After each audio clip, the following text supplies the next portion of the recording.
House ബോട്ടുകൾക്ക് ആവശ്യമായ വ്യവസ്ഥകൾ പാലിച്ച് രജിസ്ട്രേഷൻ നൽകാവുന്നതാണെന്ന് മുഖ്യമന്ത്രി പിണറായി വിജയൻ ആലപ്പുഴ ടൂറിസം മേഖലയിലെ പ്രശ്നങ്ങളുമായി ബന്ധപ്പെട്ട യോഗത്തിൽ സംസാരിക്കുകയായിരുന്നു അദ്ദേഹം. സെക്രട്ടറി തലത്തിൽ എത്ര ബോട്ടുകൾക്ക് രജിസ്ട്രേഷൻ കൊടുക്കാമെന്ന് തീരുമാനിക്കാവുന്നതാണ്. ഷിക്കാര ബോട്ടുകൾക്ക് വ്യവസ്ഥകൾ പാലിച്ച് രജിസ്ട്രേഷൻ കൊടുക്കാം. ബോട്ടുകൾക്ക് ക്ലാസിഫിക്കേഷൻ ഏർപ്പെടുത്തണം. അനധികൃതമായി ഹൗസ് ബോട്ടുകൾ സർവീസ് നടത്താൻ അനുവദിക്കരുത്. നിലവിൽ സർവീസ് നടത്തുന്നവ ക്രമവൽക്കരിക്കണമെന്നും മുഖ്യമന്ത്രി ചൂണ്ടിക്കാട്ടി. ഹൗസ് ബോട്ടുകളിലെ മാലിന്യം തള്ളലുമായി ബന്ധപ്പെട്ട പ്രശ്നങ്ങൾക്ക് പരിഹാരമായിട്ടുണ്ട്. മാലിന്യ സംസ്കരണ കേന്ദ്രങ്ങൾ അതത് സ്ഥലത്ത് തന്നെ ഉണ്ടാകണം. സ്വീവേജ് ട്രീറ്റ്മെന്റ് പ്ലാന്റ് സംബന്ധിച്ച് തദ്ദേശ സ്വയംഭരണ വകുപ്പിനെയും ടൂറിസം വകുപ്പിനെയും പങ്കെടുപ്പിച്ച് കളക്ടർമാർ ചർച്ച നടത്തണം. ടൂറിസം വകുപ്പ് ആരംഭിക്കുന്ന 3 പ്ലാന്റുകൾ ഉടൻ പൂർത്തിയാക്കണമെന്നും അദ്ദേഹം ആവശ്യപ്പെട്ടു. ടൂറിസ്റ്റുകൾക്ക് ഒരു തരത്തിലുള്ള വിഷമവും ഉണ്ടാകരുതെന്ന് മുഖ്യമന്ത്രി നിർദ്ദേശിച്ചു. +2 ഡിഗ്രി കഴിഞ്ഞവർക്ക് വേൾഡ്സ് ഫസ്റ്റ് AR/VR ക്ലാസ് റൂമിലൂടെ സ്മാർട്ട് ഫോൺ എഞ്ചിനീയർ ആവാം. കൂടുതൽ അറിയാൻ വിളിക്കൂ ബ്രിഡ്കോ ആൻഡ് ബ്രിഡ്കോ.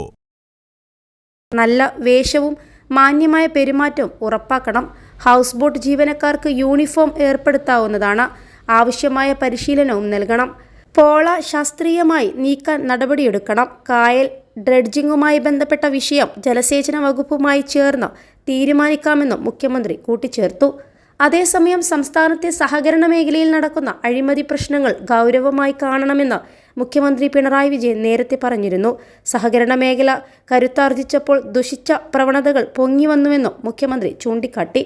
സംസ്ഥാന സഹകരണ യൂണിയൻ 9ാമത് സഹകരണ കോൺഗ്രസ് ഉദ്ഘാടനം ചെയ്ത് സംസാരിക്കുകയായിരുന്നു അദ്ദേഹം. സംസ്ഥാനത്തിൻ്റെ പല ഭാഗത്തായി ചെറിയ തോതിലുള്ള അഴിമതി പ്രശ്നങ്ങൾ കാണുന്നുണ്ട്. സഹകരണ മേഖല കരുത്താർജിച്ചപ്പോൾ ദുഷിച്ച പ്രവണതകളും ഉയർന്നു. ആർത്തി മൂത്തവരാണ് അഴിമതിയുടെ ഭാഗമാകുന്നത്. മനുഷ്യന്റെ ആർത്തിയാണ് അഴിമതിയിലേക്ക് നയിക്കുന്നതെന്നും ഇത്തരത്തിലുള്ള അഴിമതിക്കാർക്കെതിരെ കർശന നടപടിയുണ്ടാകുമെന്നും മുഖ്യമന്ത്രി അറിയിച്ചു. 21 ലക്ഷത്തോളം സന്തുഷ്ടരായ ഉപഭോക്താക്കളും 2 ലക്ഷത്തോളം തിമിര ശസ്ത്രക്രിയകളും പൂർത്തിയാക്കിയ മലബാറിലെ ഏക കണ്ണാശുപത്രി Al Salama high hospital, hospital road, Perinthalmanna. കൂടാതെ സഹകരണ മേഖലയിൽ ഉണ്ടാകുന്ന ED ഇടപെടലിനെയും മുഖ്യമന്ത്രി നിശിതമായി വിമർശിച്ചു. സഹകരണ മേഖലയുടെ വളർച്ചയിൽ ചിലർക്ക് അസ്വസ്ഥതയുണ്ടെന്ന് അദ്ദേഹം ചൂണ്ടിക്കാട്ടി.